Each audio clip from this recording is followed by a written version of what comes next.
Today on DNVR Buffs Live, in honor of March Madness, we're talking about diaper dandies. If you don't know what that means, you're about to find out. Let's go.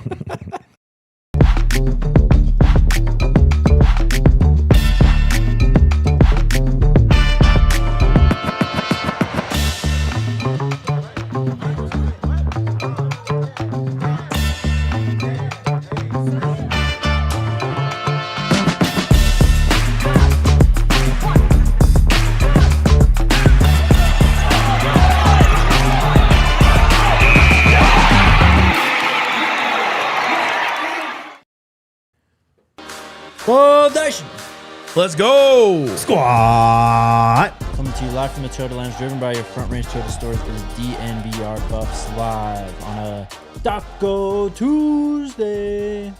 And also the greatest day of my life, part 1. Damn, you love St. Patrick's Day that much, bro? I do. I just love it so much. And That's from here lit. on out, it is National Waddle Day. Waddle, baby, waddle, baby, waddle, baby, waddle. How we feeling? I feel great. Hell yeah. The thing is, I wasn't stressing. So Sure. it's probably not as big of a swing for me as someone like you.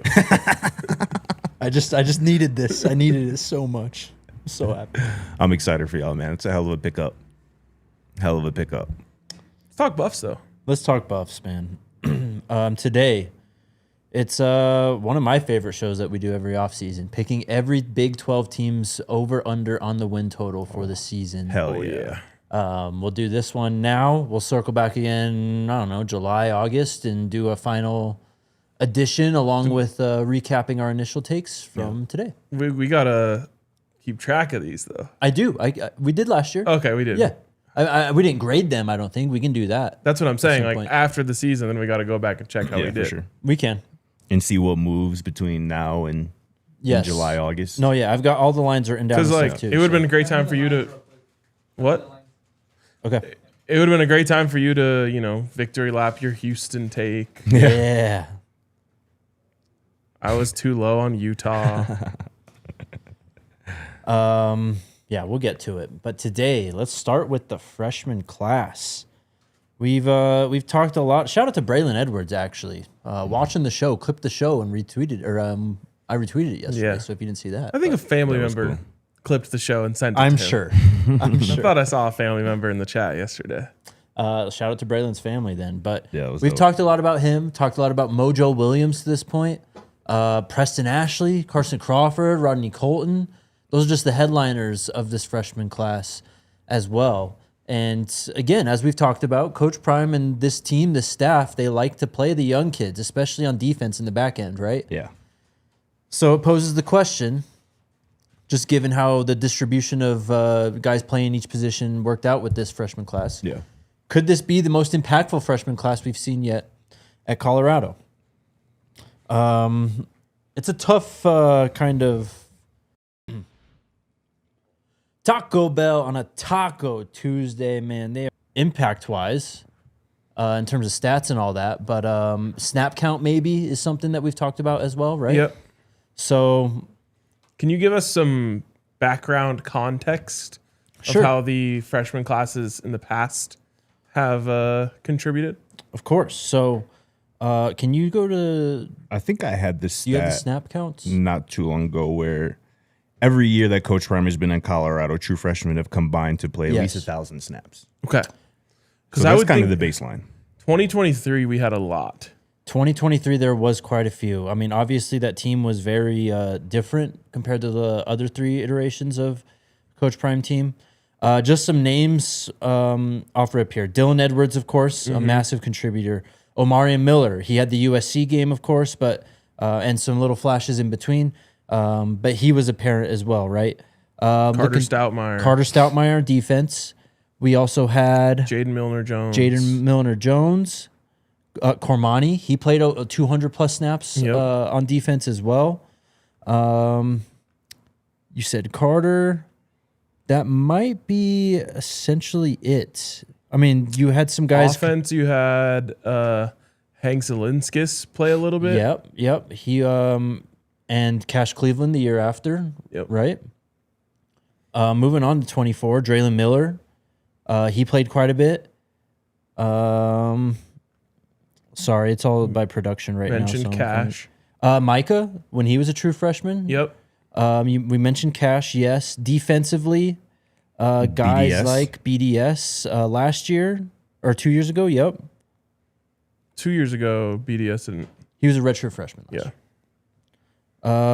Isaiah Harge, well, maybe not so much because he was a redshirt freshman, I think, that second year. So really not as much that second year.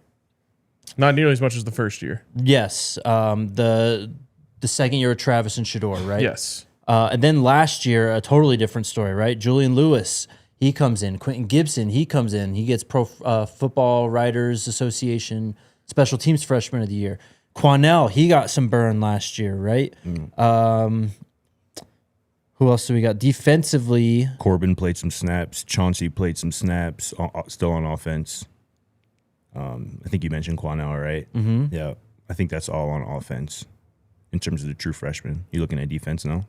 yeah, I'm going through defense. I don't know if we had that Not a many lot, actually yeah. last year. So London, Alex, of course. Yep. Oh, yeah. Mentra has played a couple.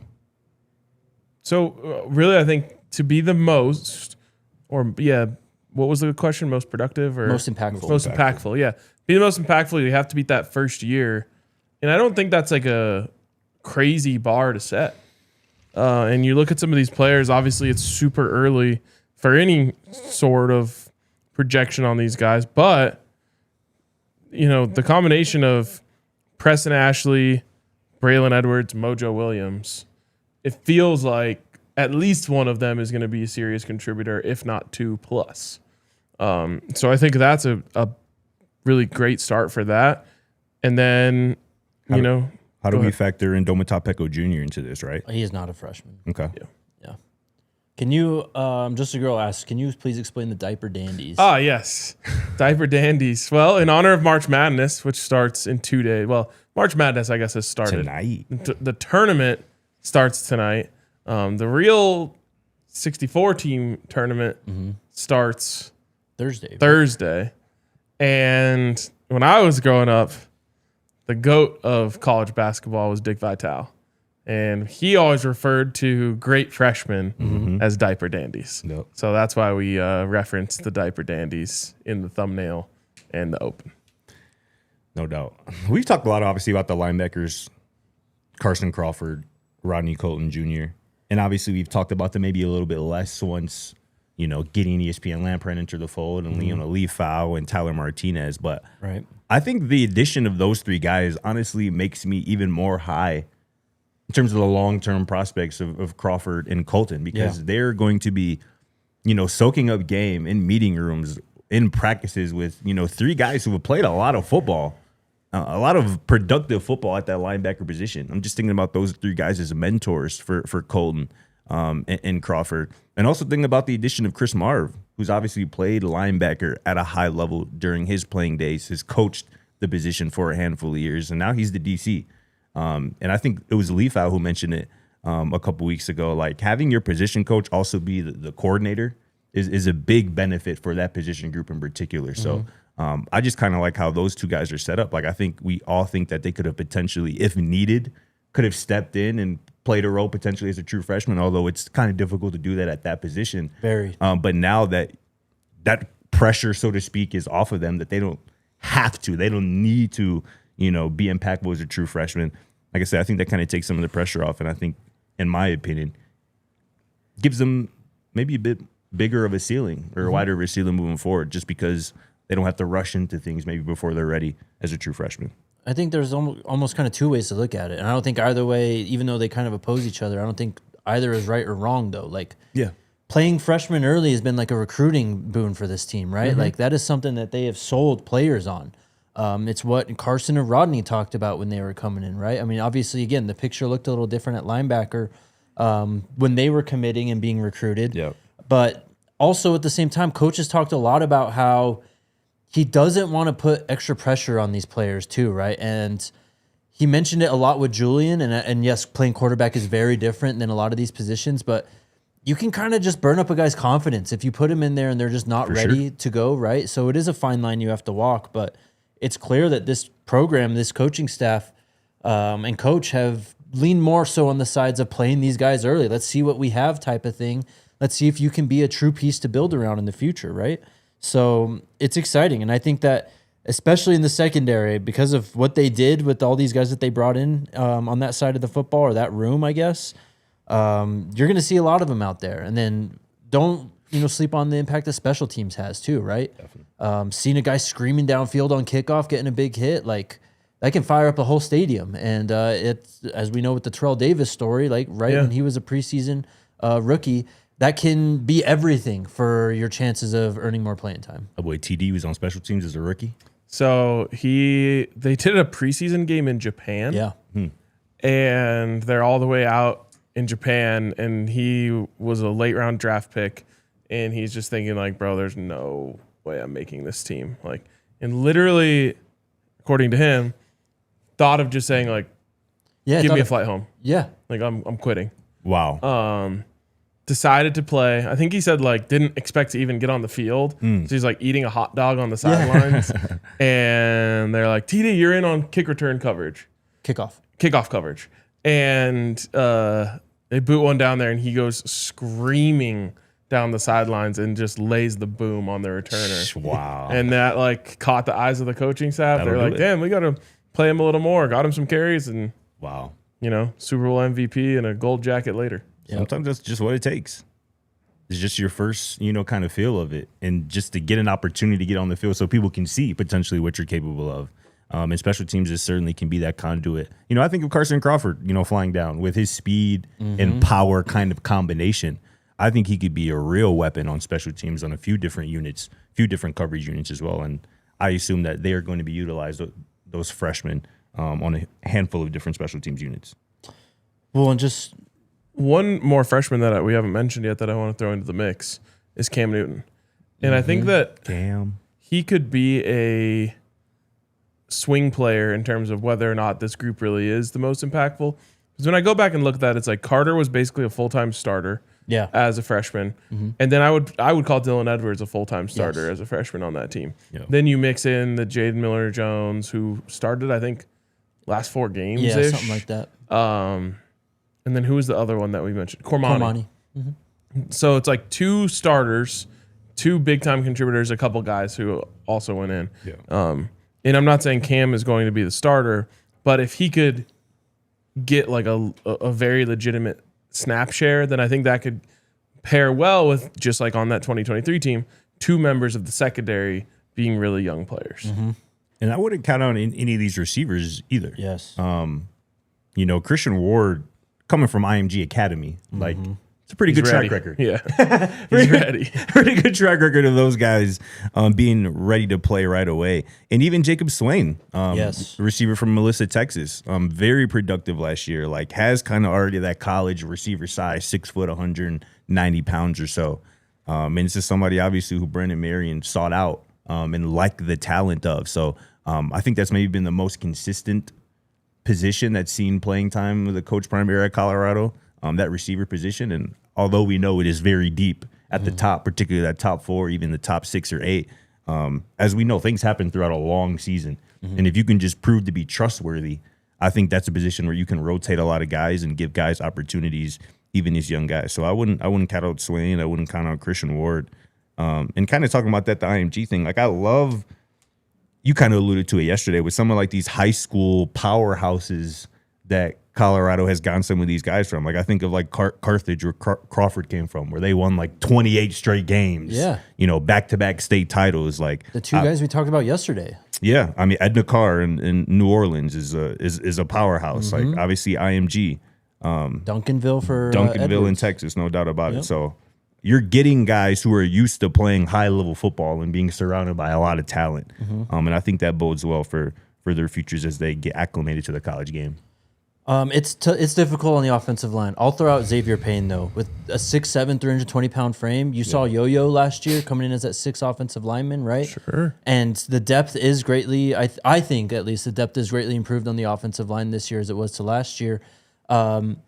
But just don't rule out a body that big, honestly, especially for something like that. Like if they're going to bring a lineman in motion across the formation, bro, to kick out someone or something like that, why not have the 6'7", 320-pound, young tackle in Xavier Payne out there just literally playing fast and free? Just I was going to say, yeah, maybe playing with a little more reckless abandon. Yes. Just like excited to be out there. Let me go hit somebody. Exactly. I like that. Especially if you get into goal line sets and stuff too, right? Like Brendan Marion, it's very clear he's not afraid of mixing up the personnel packages and potentially going jumbo, right? So I wouldn't be surprised if you see 6 or even more offensive linemen down there on the field declaring as eligible or something just to get some more size. Absolutely. All right. How we feel about Leafo? Check out the show from yesterday. We talked a lot about Leo and Leafo. But let's take our first break, and we'll wrap this up, then get to over-under. Shout out our friends over at Taco Bell on a Taco Tuesday, man. They are killing the game right now. I saw a tweet today. We've talked a lot about the crispy chicken menu. Oh, yeah. I saw this too. Yeah. Crispy chicken crunch wrap slider? Crazy. Holy cow. It's actually coming later this week, so shout out to them That's for just that. like you spun a wheel of great words. Crispy, chicken, crunch wrap, slider. Like, that's just jackpot. Really, it's already a hit in terms of my judging, I guess. But I can't wait to try it. Check out the Lux Value menu as well at this point. Man, for $3 or less, they got 10 items. The value is unmatched. They got savory classics, indulgent new favorites. But they've been crushing the game for as long as we've been partnered with them. Longer than that, actually, man, with their menu innovation and all the favorites you've come to know and love. Check out that Chicken Ranch Chipotle Chicken Stacker, the mini taco salad, beefy potato-loaded griller, and much more on that Lux Value menu. Nobody delivers everyday value and supports your hometown teams like Taco Bell. Live Mas at Taco Bell. And shout out to the squad, our good friends over at Benihana, man. It's St. Patrick's Day. If you're looking for some St. Patrick's Day plans, maybe a little St. Patty's Day meal. Happy St. Patty's Day. Yeah, wear green, bro. Well. I celebrated this weekend, though. I got some green in here. You got mixed lucky. in. Yeah, You know what I'm saying? barely get Pants are kind of green. No, facts. You know what I'm saying? Whether you're looking for some St. Patty's night plans or maybe a little date night action, man, our friends over at Benihana, they're going to take care of you and make sure that you have a good time, particularly if you show up during happy hour, man. The Denver and Broomfield locations from 3 to 6 p.m., man. It's happy hour. Drinks starting at just $3, man. They include specialty rolls as well, cocktails, premium bites, man. You can tap into the shrimp toss, the onion volcano, and also the Wagyu of the world going on right now. Premium steaks from all around the world, Japan, Australia, USA. So make your reservation and find out more information at benihana.com. All right, back on the show. Any final thoughts on this freshman class and how, I don't know, maybe, again, this is kind of a hard thing to kind of measure, right? But what, in your eyes, would make it, I guess, the most successful or impactful freshman class under Coach Prime on the field? For me, it would be retention has to be part of it. I think the last couple of years, as we've talked about, as Coach Prime has also talked about, they've signed 15 to 18 guys each class. And after a year, most of the time, about a third of those guys are gone.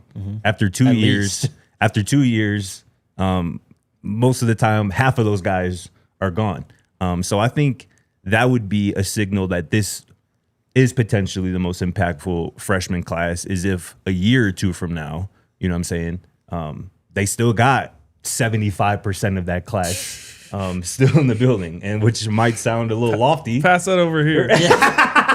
Which might sound a little hard lofty. ask, bro. I mean, yeah, but I think that would be one signal, right? Because if they end up with this same, at some point, the retention has to improve. I don't think it's a CU issue, though. I'm not saying it is. I know, but it's just North of 50% would be good retention. Sure. it'd be incredible. Almost. Yeah. Sure.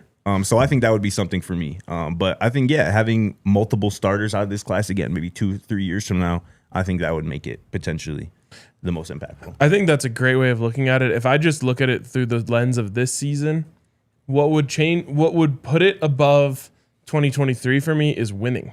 Yeah. You know, you had players that were freshmen that were making an impact in that 2023 year, but they weren't winning. And I think that from a pure snaps perspective, I don't think you'll get as high as that group was.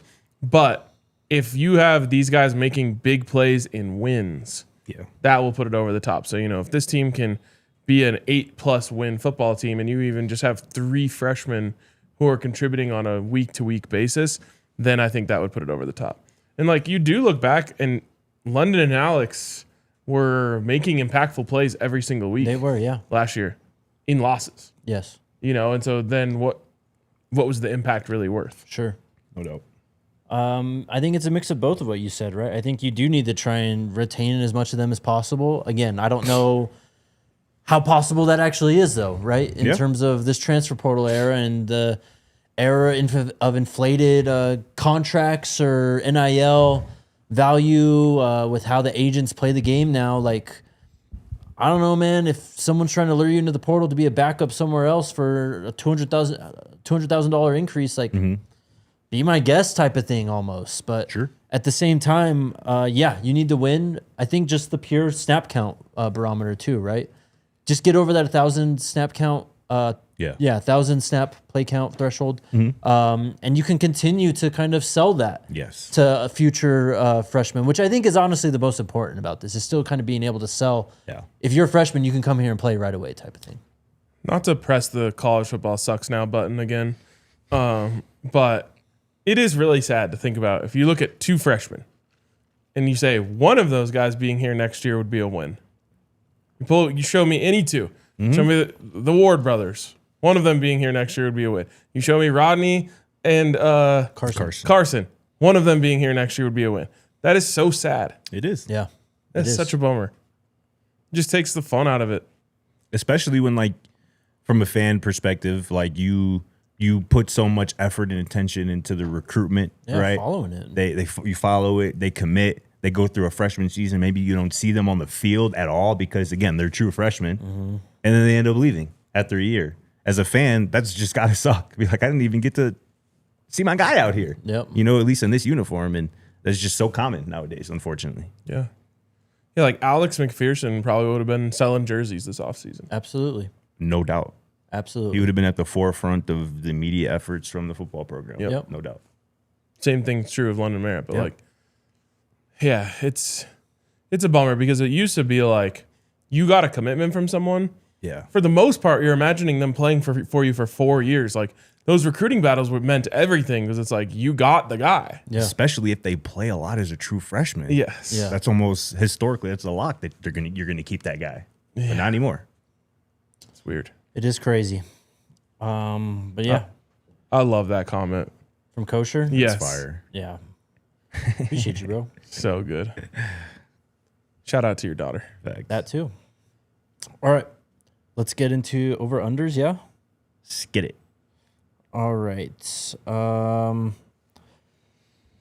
out to Bet365. We're getting these lines from them. So odds and lines subject to change. Jesus. Gambling problem, call or text 1-800-GAMBLER. 21 plus only. Must be physically located in Colorado.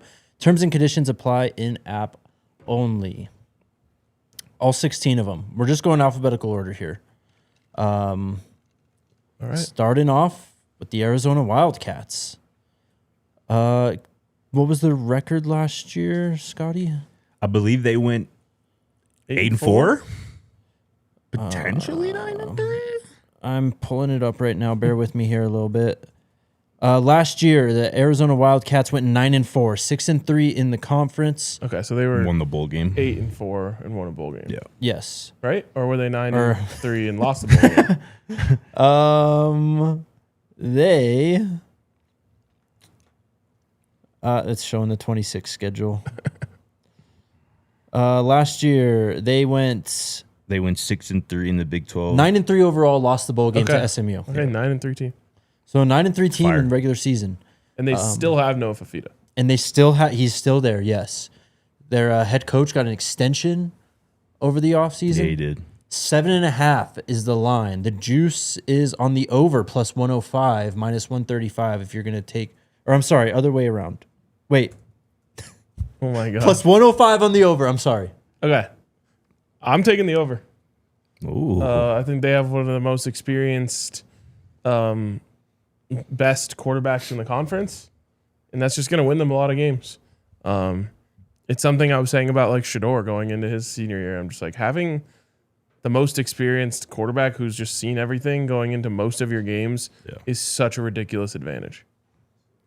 Yeah, I'm pretty obviously on the over here. I kind of turned into somewhat of an Arizona guy late last season. I was just really a fan of what they were doing, particularly after how bad things looked the year before in Brett Brennan's first year coaching the Wildcats. So you get no feedback. You retain both of your coordinators, which I think is big. Like I think their DC Gonzalez is one of the best DCs in all of college football. So they're going to have a defense to go along with an experienced quarterback. So I really like the over and really like Arizona this year, honestly. Non-conference is a cakewalk. You got Northern Arizona at home. You got NIU, Northern Illinois at home. And you go to Washington State. Yeah, their schedule is pretty sweet. They do face a lot of the best teams in the conference, so Texas Tech, TCU, Utah, and ASU, of course, as well as BYU. An early conference game against BYU in week 2. Add by BYU too is rough. Yes. Jeez. I'll just, you guys both went over. I'm going under. I just think there's a lot of good teams in this conference. I do think the quarterback will carry them. Yeah. I don't know about the rest of the roster still. Name the teams they play again. Their toughest games are BYU week 2 at BYU. Then they're also at Texas Tech. Oof, but after there's that, 2 losses right there. Yeah, I think those are 2 losses. But after that, TCU, Utah, K-State, Arizona State are their toughest games. Utah's at home. Utah, TCU, and ASU are at home. So I honestly don't think the schedule is too bad. Okay. Yeah, I'm going to stay with the over. Again, I think that Fafita will end up probably having the best numbers by any quarterback in the conference. Good chance. The Arizona State Sun Devils. Maybe some would call it disrespect. Kind of is. Depends what side you're on. They did lose a lot of very important players. Jordan Tyson's going to be a top 10 pick. Their quarterback is gone.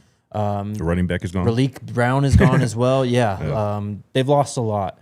But we'll get into the schedule. They have a line of 6.5. Slight juice on the over, -105, -115 on the under. Out of conference, you open the year against Morgan State. Nice. Wow.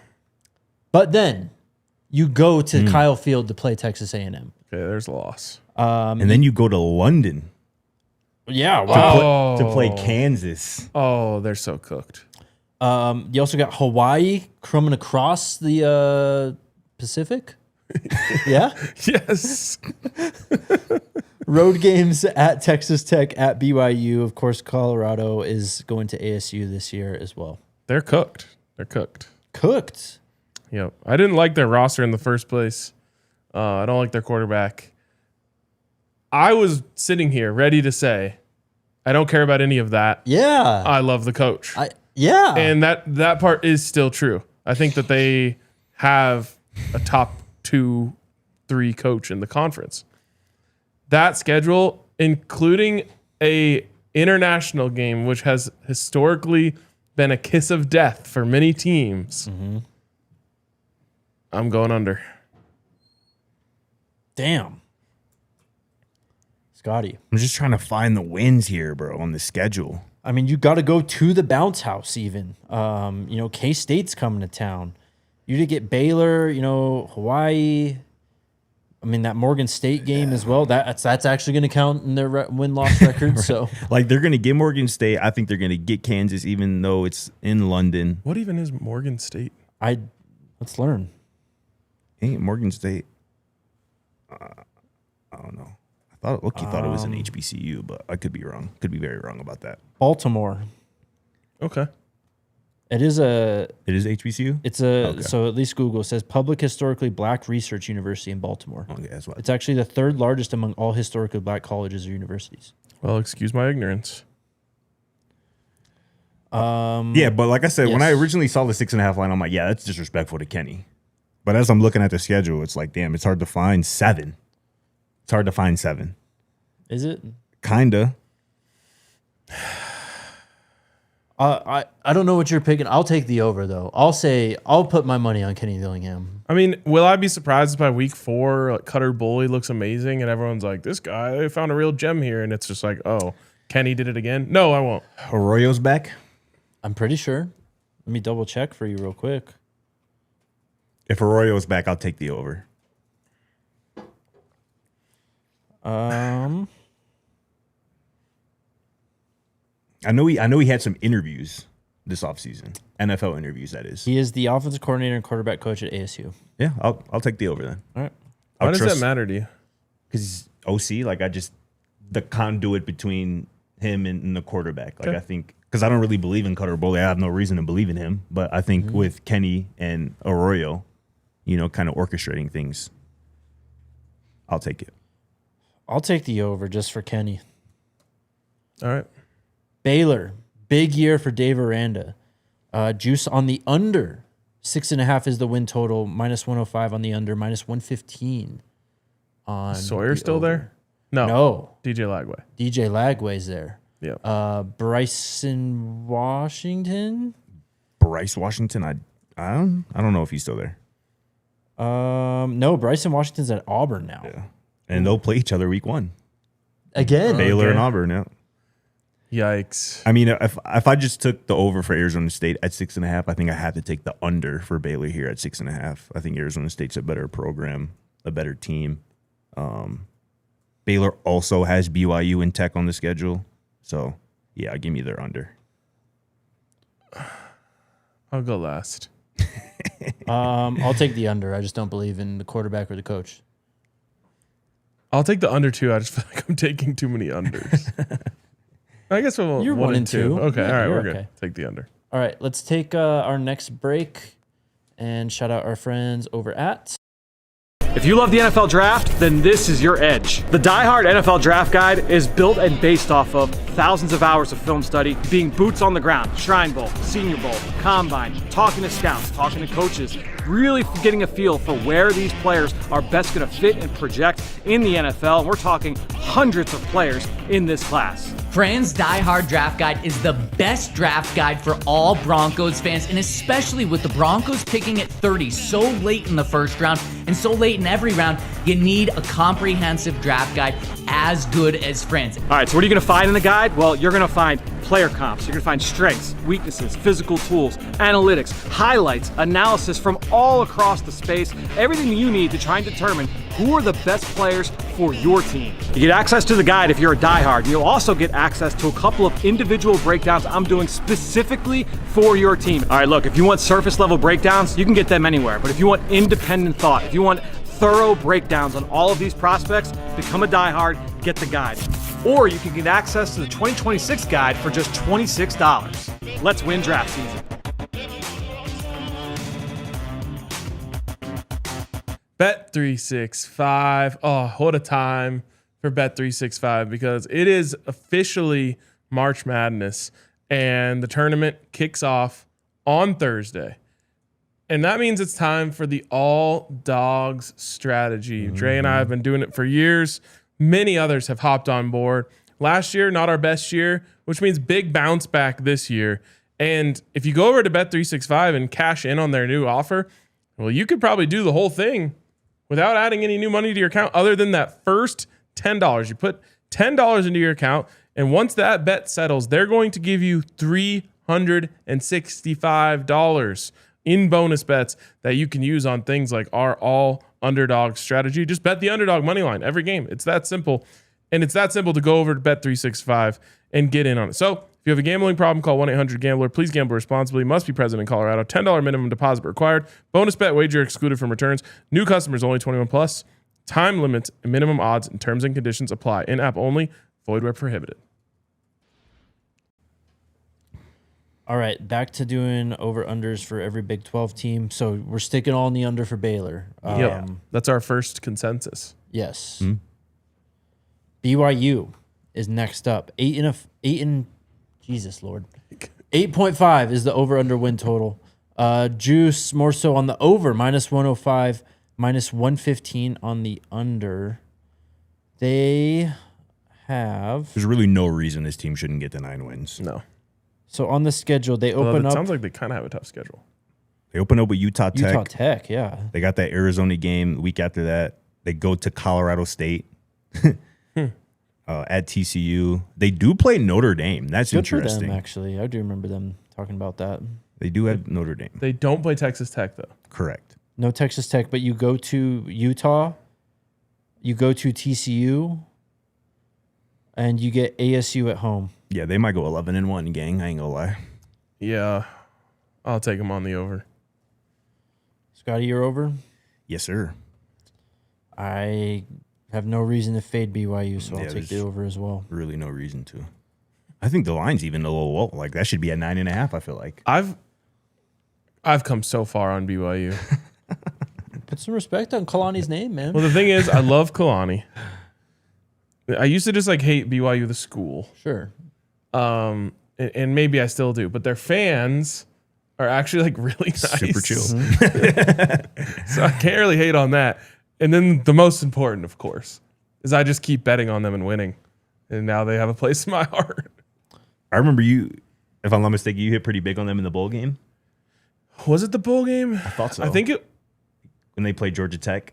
it was a game where we thought it was it was during the season. Oh, okay. Well, I think I did hit on that as thought you well. did. But it was a game during the season that Jake was like, this is a trap. And I was like, I'm always on the Iowa traps State? too. But I think it was Iowa State. I was like, I know it's a trap. Sometimes you just got to believe. And I bet more money on that game than I've ever bet on any other game. And it hit. I remember I that. remember that, yep. Yeah. Cincinnati, they lost the best player in the country, according to some. But I don't think their win total moved much from last year at all. It's listed at 5.5. That's funny. You get plus money on the under, actually, plus 125, minus 160 on the over. Non-conference games opening up against BC, Boston College, Western Carolina, and the Fighting Camperies at Miami, Ohio. That is their slates. Big games in conference. You get Texas Tech at home, so Sorsby gets to come back to Cincinnati in that game. Utah comes to Cincinnati. You go to BYU, last game of the year, and they do come to Colorado again. Wow. It's a tough draw. I'm not going to lie. I think for that caliber of team. Texas, Utah, at Houston, at Iowa State, which would typically be a pushover, I would think, but going to Ames is not going to be easy late in the year for them. And then they close at BYU. Do they still have the Godfather? No. Pretty sure he's they in the don't. draft. Okay. It seems it's 5.5 is the number. Yep. They're begging you to take that under, though. I will. I'll oblige. Give me the under. All right. I'm going to take the under as well. I'll just be different for difference's sake and take the over then. Like, I truly think they can go 3-0 in non-conference. But it's going to be tough to find two. They lost all their best players. Yeah. Royer has gone to the NFL as well, too. Yeah. As you mentioned, Dante Corleone is gone. Sorsby's gone. You got to go first next because me and Scotty keep agreeing and you just fade us. No, I will. CU is next alphabetically. We'll save them for last. Yeah. The most expensive ticket on Cincinnati's schedule right now is their game against the Fighting Camperies in Miami of Ohio. They're not the Fighting Camperies anymore. It's going to be that crazy. Tech game. Yeah, you would think, but right now it's not. It's interesting. I mean, that's just the type of game that the fans, the student section and fans get up for, just to boo the quarterback on the other team. You're right. Yeah, that's going to be an electric. Speaking of Miami, Ohio, I don't know how closely you guys follow like bracketology. Yeah. Pretty but, closely. Like, they were undefeated all year. Yeah. And all year it was like, they're a bubble team. Like, if they don't win the conference, they're not going to get in. And then they didn't win the conference and they still got in. It was just like, I feel like the whole thing was just a manufactured controversy to just give people something to talk about. I mean, I feel like it was a legitimate debate. Like, they were like, obviously they're in the last four in. Like, they're the first four. Yep. So they were certainly right on the bubble. I guess. It just felt like it felt the like whole a time it was like they're gonna eventually lose one. There's no way you can keep them out if they are 31-1 or whatever. For sure. Yeah, it was interesting because I mean, I think if they lost in the conference tournament title game, I think they would have been a lock regardless. But them losing, I think it was in the quarters. It was early, yeah. To a UMass team that lost the next round that I believe was below 500 on the year, like that's tough. It's a bad blemish on the resume. Like they won every other game they played. But people would say, who did they beat though? But they beat a bunch of MAC teams, you know? Yeah, whatever. It's irrelevant. But I just hated the conversation the whole time. What do you mean they're going to not let him in? They lose one game. It would be that game tomorrow is going to be very much watched to see if they belong or not. Who do they play? You just had it up. Don't they I got play, it. They play Auburn? SMU. Right, which is a test. I'm excited for that. That'll get my tournament juices flowing. It sounds just like how we talk about the undefeated G5 in college football. That's what I was gonna say. Like Yeah. it was like a football conversation happening in basketball. Like it was Yeah. pretty unique to me, honestly. I was kind of fascinated by it. All right, next up we got Houston. My Houston Cougars. 7.5 is the over/under win total. Good for them. Juice on the under plus 120, minus 150 on the over. Their out of conference slate: Oregon State, Southern, at Georgia Southern. Those are 3 wins, gentlemen. You would think. Don't sleep on the Georgia Southern Eagles. Very respectable program. I agree. And Cam Michael's there too now, by the way. Oh. First conference game comes in week 3 at Texas Tech. That's how you start off the conference slate. Other than that, I mean, they do have Oklahoma State, who we'll get to. They do get them in Houston. You go to Utah. You come to Colorado. 7.5. 7.5. Wegman's back. They got a 5-star freshman quarterback too. Keyshawn Henderson's in the fold. Amari Thomas, their leading Receiver. wide receiver, is back. Koziol is gone. He's in the draft. Yeah. What about that sick corner? He's McCutcheon. He's Yeah. gone. Okay. Is Connors gone? The running back too, I believe. I don't. Yeah, I think so. I think He he felt was like a an older senior. guy, Yeah. yeah. Yeah, he was a senior last year, I believe. I think this is probably the toughest one so far. What do you go first, Jake? What I'll do you go got? first. I'm still the fighting Willie Fritz's baby. I'm still rolling. Give me the over. They're just going to be a tough, hard-nosed football team. Connor Wegman's back. He's going to do like what Haynes King did last year. I kind of expect that out of Wegman. I ain't going to lie. I'm in the same. They won me over.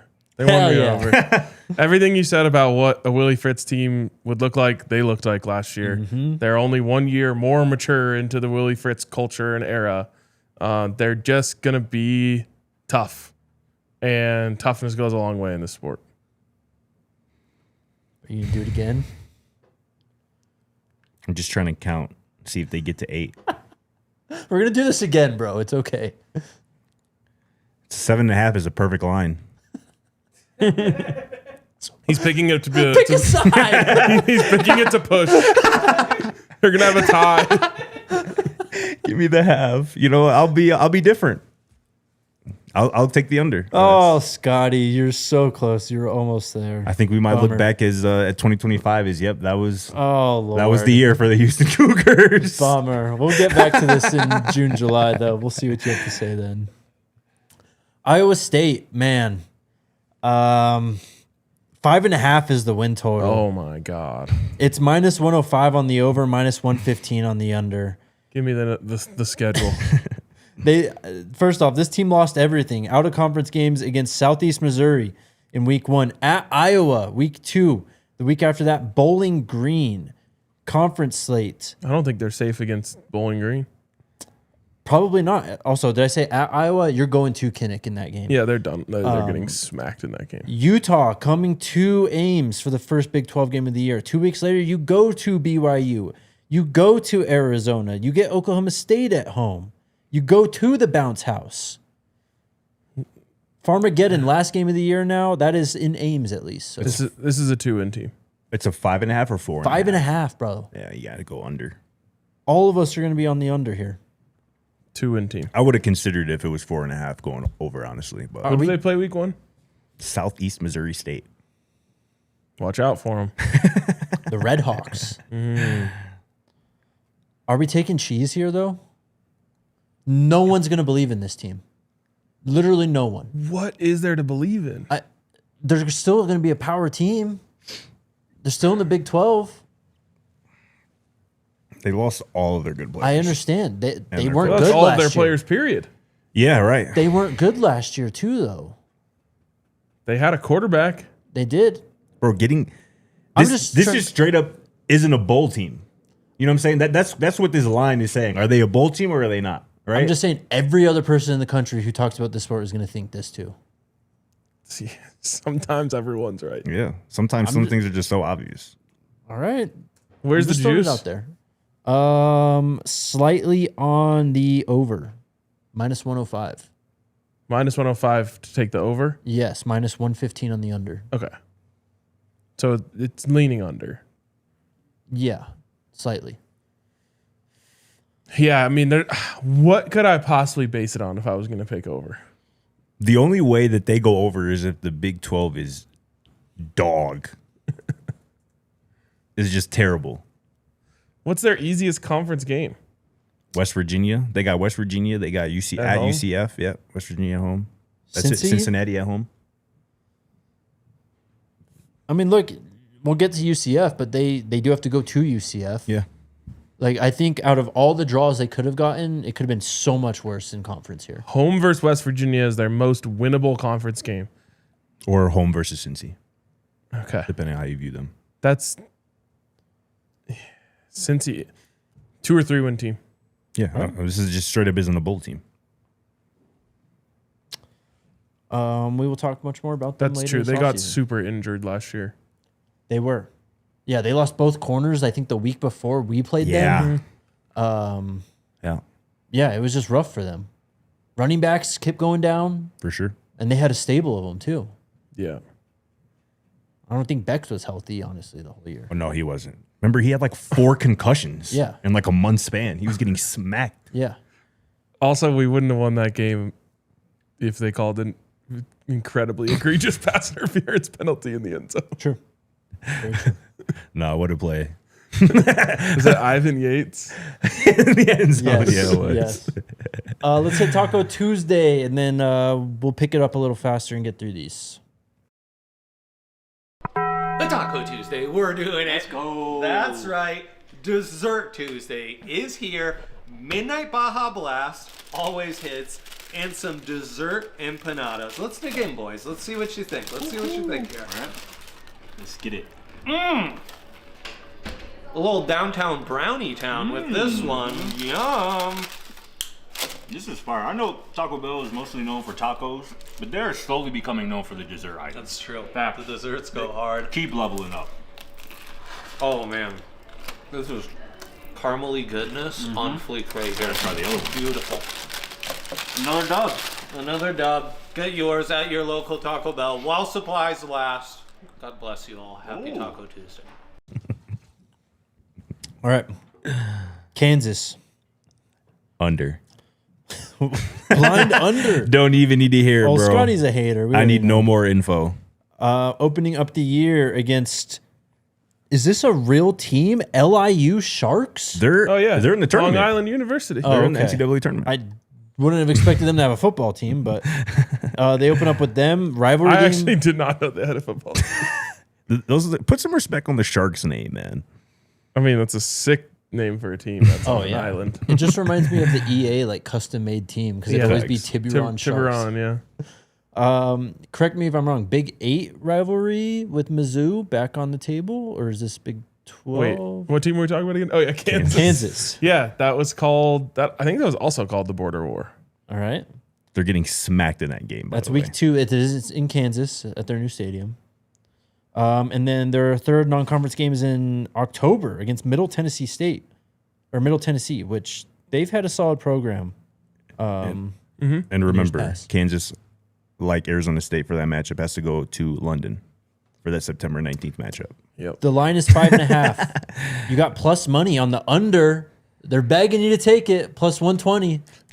Don't hold this against cash. me when the Buffs have an international game. But I said that any team that plays an international game is cooked.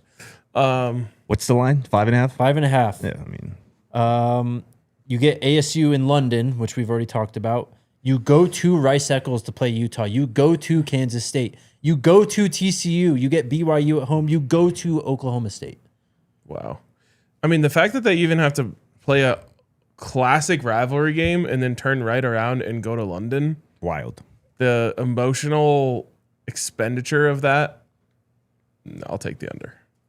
I'll also take the under. Ah. You're like just that. the branded KU hater, though. Nope. Yes, you are. No, That's call it Leipold how it hater, is, actually. man. So I think if this goes under, Leipold is fired. You'll get your wish. It You would think. It would be about 2 years too late if we're keeping it No, a bean. it wouldn't, Yes, bro. it would, bro. He took over the worst team in the country and made them okay. All right. We're not going to do this again. Y'all got it. How would you get fired for that? Bro, they haven't done anything. They haven't. I would argue, I would push back against they've been okay. I would push back against that. They've been like flirting around a bowl team every year. That's not good. It's okay. Flirting around 5 wins for a Big 12 program. They've made a couple bowl games. I'm not moved either, honestly. Mine was more Jalen Daniels' favorite. I'm not saying I'm moved. I'm saying there's a reason that he hasn't been fired yet. It's because he took over such a bad team. He has now been there, I think, again, not to relitigate so them. long. He's been there. I don't even think it's been like super long. I think maybe he's entering his 6th season, maybe. I mean, Les Miles was around 2019-ish, right? Yeah, he's had 5 seasons there. He's had 1 good season. And it was Jason Bean. And it was with his backup quarterback. What were the other win totals? 2-10, 6-7, 5-7, 5-7. So yeah, exactly what I said. So in 2 years, he's been bowl eligible out of 5. And all the other years, they were just okay. Except when they win 2-10. Well, that was the first year. Sure. Sorry, you said they only been to 2 bowls in that time? Correct. 6 wins or more? Yep. I'm taking the under. For sure. I agree. Just saying. Guy had to have a little bit of leash after having 1 good year. I would argue even at Buffalo, he had 1 good year. But we don't need to do this. All right. Kansas State. Colin Klein, the head coach now. Dylan Edwards out. Dylan Edwards is at Kansas, though. Yes, he is. That changed the math for y'all. No, not at all. They call him Big 8 Dylan. Shout out Dylan, though. K-State, though, this is a bit of a joke here in terms of non-conference. Nichols comes to town. Wazoo comes to town. Isn't it crazy how Wazoo is just turned into the joke category? Token out of conference That's crazy. matchup? Yeah. Yeah, well, they don't have a conference. Pretty much. Yeah, they got to fill a whole schedule for the Sad. most part. But I don't know. They got some more conference mates. Yeah. Shout out to K-State, though. They got Tulane as the 3rd game on their out-of-conference. In conference, nothing really does anything to me until late October at ASU, at Colorado, and then Oklahoma State at home at TCU. Those 4 games back-to-back to back-to-back. Say it again. At ASU, at Colorado, Oklahoma State at home, at TCU. And then you get ASU at home after that. But they do still have Avery. They still have Avery. What's the line? Sorry, the line is 7.5. Slight juice on the over, minus 105. I think that You like this iteration of I K-State. like this team more than I did this time last year, for sure. And I think it's just the Colin Klein effect. I think that having him come back and bring kind of some juice back to the program, also just knowing how he played the game, how good Marcel Reed looked last year for A&M, Yeah. I could see Avery actually making a jump this year. I think he's going to get the coaching this year. Yeah. I think that this offense is going to be super friendly for Avery Johnson. I'm over. You got him as an 8-win team here. Yeah. I think I'll take the over as well. Y'all are putting me in a very precarious situation right now. Very precarious. The schedule isn't scary. The 7.5 is the scary part. I don't know. That 5-week stretch I just read is... Yeah, that didn't really move me. I'll be honest. What do you mean, bro? I mean, it starts with Kansas. 3 out of 4. No, not starting with Kansas. Oh, starting with the ASU game? Okay. Playing a whole month with 1 home game is tough. Yeah. Yes. And then 1 home game is Oklahoma State, who I'm obviously high on. Which we will get to Oklahoma here next. State's your new KSU. Yep. Give me the under here for the K-State Oh, my Wildcats. Lord. Wow. He's switched sides. Still got I agree with you on everything you said about Avery, though. I think we're going to see the best version of him this year. All right. And I will not give up on his skill set and his talent because I think it's undeniable. They are going to run the hell out of the football this year. It's just hard to have a good season when your season starts with a loss and your QB1's dad and brother fighting each other. No doubt. I mean, they lose, obviously. Overseas, yeah, exactly. They lose Jace Brown, who I like a lot, obviously. And I just think about, I don't know, that team late last year was just... They fired the coach for a reason, Yeah, bro. yeah. Like I think of that season finale, obviously in the snow against Colorado. Like those were two That two was bad a teams. terrible game. Those were just two straight up bad teams. I already wiped that one from my memory. Game by game, I'm getting rid of all of last season. The big one, Scotty. The Oklahoma State Cowboys. I'm actually going to double check this line. I can't believe what I'm seeing here.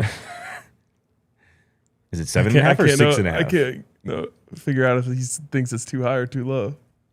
It's got to be Wow. either 7.5 or 6.5. No, it's 5.5.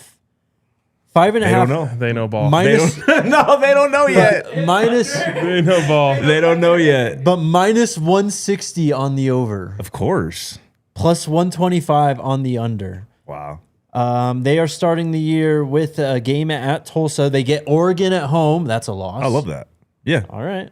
I love that. Murray State after that. So you're probably 2-1 after. Why does every school have a basketball school on their non-con? I don't know. In conference, this is you go to Houston, you get Colorado at home, For homecoming. Texas Tech at home, you go to ASU. That's at Kansas State as well. It's They messed around and win 9 games this year, y'all. I got the under. Let's go. Wow. Let's go. A lot of hype. And here we go. I'm gonna lean towards the over. I think they get to a bowl game. They'll get over 5.5. I don't know if they're competing for the Big 12 title though. I think they will be. Wow. All right. TCU is next. New quarterback, but a lot of the same pieces. I mean, some of the wide receivers are gone clearly. They got the Harvard kid coming in, right? At quarterback for them? Yes. Looks like a week 0 game for them against the North Carolina Tar Heels The rematch. in Dublin. Ooh. In Dublin, RK. The line is 6.5. So a game better than Oklahoma State with the same juice. Minus 160 on the over, plus 125 on the under. Sticking to my principles here. Grambling, Arkansas State are the other out-of-conference games. If you're studying abroad, you're an under team for me. They do, so they actually get a bye, though, for week 1. So they play Right. week 0, overseas Dublin, bye, then 2 home games out of conference at home. Yeah. BYU is at home. 6.5's the line, correct? 6.5 is the line. BYU is at home. Utah is at home. Texas Tech is on the road. Arizona's on the road. K-State is at home. Highlights from the Big 12 slate. I think this is a 6-6 football team here. So they'll take you're the under. under. I'm under as well. Damn. Take it, brother. I'm gonna. Take that juice. I'm going to take the over. Hell yeah. I'm going to take the over. It's just, of all the teams that we've picked over-unders on so far, like, I just feel like I know what I'm getting from TCU. They're going to throw the hell out of the football. It's going to be... Do they have the guy to do it, though? He put up some good numbers last year at Harvard, for what it's worth. Yeah. For whatever it's worth. It's worth something. I'd have to see the tape to know how much it's really worth. They're going to have speed. Yeah. I just think BYU and Texas Tech on the schedule with Utah. I think that's 3 L's right there. And you're going to drop 1 or 2 more that maybe you shouldn't. So we'll see. Let's hit it overtime real quick. If you're watching on television, head on over to thednvr.com. We're going to pick Colorado and 4 more schools here right now. Sounds like we got to speed it up. We are. Texas Tech. This one is crazy to me. Their line is 11.5. Yeah, I'm snatching that under. They're What? Yes, 11.5. So basically, do Undefeated. they go undefeated Yep. or not? It Crazy is work. plus 170 on the over, minus 220 on the under.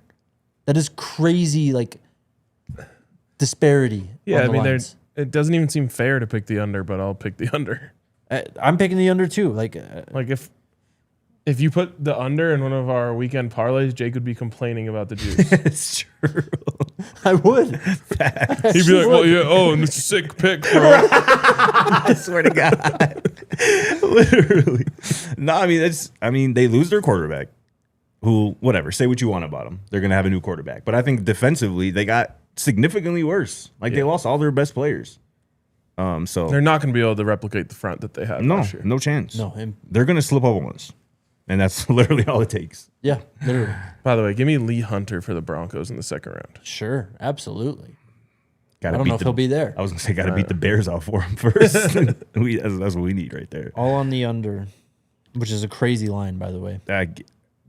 I mean, I feel like I would want to know how many times that has been a line for a team preseason. Ever? Yeah, ever. It'd have to be like Boise State in like Yeah. the Mountain West and stuff, honestly. It's Like, crazy.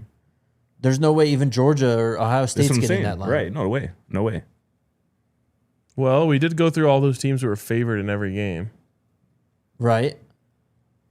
So maybe those teams are close. Yeah. But I still assuming they'd be 10.5. For sure. And really, what the juice in this is telling you is that the line really is 10.5. Right. But it's like a vanity line. Yeah.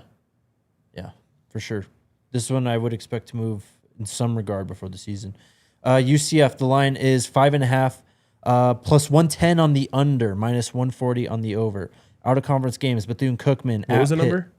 I'm sorry? 5.5. 5.5. Out of conference games, Bethune-Cookman at Pitt, Georgia State in the first 3 weeks. Road games at Houston, at Oklahoma State. You got BYU at home, Arizona State at home. You go to Colorado last game of the year. And this is UCF. UCF, 5.5. I'm going to take the under. I feel like I have so many unders. You do, actually. At Pitt and All right, I'll give them the over. All right. at Pitt week 2 is not sweet. No, No, not at all. that's probably a loss. I'm taking the under. What do you got, Scotty? I think they might start 0-4 in Big 12 play. I could totally see Their that. first 4 Big 12 games are TCU, at Houston, at Oklahoma State versus BYU. Yep. Yeah, I'll go under. And that matters too, because it's like team kind of just Feels like the throws in season's towel over. at Yeah. that point. Yep. Utah, the line is 8.5. Put me back on the under, bro. Okay. You have time to revise these two. Again, we aren't locking these in right away. Yep. I just hate all these teams. I hate everyone. That's the correct stance to have in college football, I believe. 8.5 is the line for the Utes. Juice on the under, plus 125, minus 160 on the over. Out of conference games, Idaho, Arkansas, Utah State, Big 12. You're at Colorado. You got Houston at home, BYU at home. You go to TCU. That's really it, honestly. Oh my god. This is such a sweet Oh my schedule, God. bro. I want to be so against Utah this year because I think that them like quiet firing Kyle Whittingham was one of the dumbest things I've seen. Yeah. But that's a really easy schedule and a team It really that's is. still like physical and tough. I mean, you're begging for an over to take. Yeah, I'll probably take the over. I hate it though. This is purely a schedule play here for the over. I agree. They'll As it be stands, right? fine at quarterback. They get both their guys back. They get their starting running back back. They're going to be fine defensively. Yeah. If this, is we'll see how over. much this line moves, how high up, how much high up it gets set, right? This feels like it should be 9.5. We'll see. We'll talk about it in a few months. Last team before we get to Colorado, West Virginia. Not at Coastal Carolina at home, UT Martin at home, Virginia neutral site, I think. Yeah, in the Panther Stadium in Charlotte for some reason. Okay. Big 12, Interesting. Oklahoma State at home, Arizona at home, at TCU, at Texas Tech, at Utah to end the year.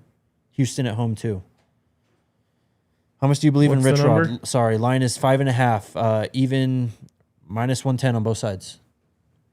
Yeah, I mean, it seems like a 5-win team at best. And it's absolutely ridiculous to me that they have a higher total than Colorado. But we'll get to them in a little bit. I love this under, though. I do like Rich Rod. He had that team playing good ball at the end of the year. Don't sleep on Virginia though, That's man. Virginia was good last year. Yeah, they were they were almost really a good. 10-win team. I'll take the under. I like Rich Rod. I'll take the over here just for The sake of it. the sake of it. Yeah. He said Virginia versus West Virginia. Yeah, in Bank of Charlotte. America Stadium. Yeah. Yep. Yep. Well, I don't know. there bro. has to be crazy. extenuating circumstances or something here. Yeah, y'all couldn't find one stadium in the Virginia? You got both Virginias. Right. Now let's go to North Carolina. The Colorado Buffaloes have been given the lowest over-under win total in the conference this year at 4.5 games. This is one of the most disrespectful lines I've seen. The book has been wrong 3 of the last 4 years. Yep. Right? 2 of the last 2 of the last 3 years in the Coach Prime era. And those 2 years that the over hit, it wasn't even close, hit in bro. the first quarter of the season. We didn't even get to Halloween, and they were bad in 2023 before that hit. Yep. And in 24, was it the was 5.5 5.5. Cincy game then, right? Yep. Yeah, definitely. And that was, I think, right around Halloween as well, if not slightly after. Yeah. 4.5. We know the schedule. It's Georgia Tech, and then Weber State, Northwestern, and then you get Texas Tech here. We do got to go to ASU. Houston comes here. You go to Cincinnati. Yep. UCF comes here. Utah comes here. You go to Baylor, and that's it, pretty much. I can only think that they just know Colorado was bad last year. Not everyone, a huge group of people wants Colorado to be bad. And they just think, hey, we can set this line pretty low. People are still going to take the under. Yeah. And they're right. People will. The haters are going to say, oh, they sucked and they lost all of this and, and I'll hit the under. They're going to be terrible again. But I think the Brennan Marion effect wins them 4 games at least on its own. Completely agree. So, yeah, I'll take the over, obviously. We're all 3 on the over. Yeah, clearly. Definitely. Absolutely. I think they're going to run the football better. I think you're going to get better quarterback play early on in the year than you did last year. Definitely. I think you're just going to score more points. Your defense is going to be considerably better. You would think. I think the defense going more zone is going to make opposing offenses work harder to move the football and to score points. All those reasons. And I also like the fact that, Sac State, Brandon Marion took over a program that was 3-9.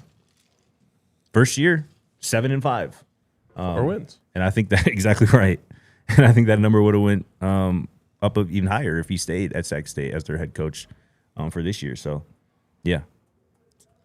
Get y'all money in, man. This is a money-making opportunity for real. I will be unloading. They are juicing it, too. It's plus 110. Wow. Like I said, they know people are going to take that under. And that's where they've made their money so much 2 of the last 3 years, right? That's true. That is really true. Man, that makes a lot of sense. It does. All right. There it is. One of my favorites every year. We will do this again later in the offseason, just before camp, maybe during camp. Yeah. But that was fun. Final thoughts? Let's go Buffs. Scotty? You asked a question a handful of times before last season, like, is there a chance that the Big 12 gets 2 teams in the CFP? And if you remember, I was like, I just don't see it that way. I don't even think it's a question this year. This is a pure 1 bid league, it seems like. And I think the books are telling us that as well. You don't think Tech and BYU can both get in? No. Do they play each other? Nope. No. There's always a chance then. Yeah, because you could have 2 undefeateds going into the conference championship game. Yeah. If that were the case, then I think But then they would play in the conference championship game, wouldn't they? Yeah, but it'd still be a top 10 matchup. But they would be saying, like, you can't punish them for losing to... Right. Their only loss of the season comes to number 5 Texas Tech. Well, I think that's literally what would happen. If they both went 12-0 in the regular season, met in the conference championship game, the loser would be out of the playoff. That's what I think would happen. I strongly disagree, but I think that's the only path in which we get to. Yeah. And I think neither of us think that I don't think that's going to happen. Goes undefeated, right? So, or BYU. Or exactly. But we all took the over on BYU and all took the under on Texas Tech for what it's worth. So I think that would suggest 1 playoff team. Man, that first game is going to mean a lot. Yep. Colorado's first game. Oh yeah, Got a chance to wake up the country. Massive barometer game. on a Friday night, correct? Thursday On a night. Thursday night. Yeah, Yep. kind of a standalone deal. Yeah, whole nation will be watching. That's for sure. No doubt. All right, chat. That was a lot of fun. Hit the thumbs up button. Give us 5 stars. All that good stuff. We'll be back tomorrow. Same time, same place. Let's go Buffs. Let's go Buffs. We all silly like the mayor.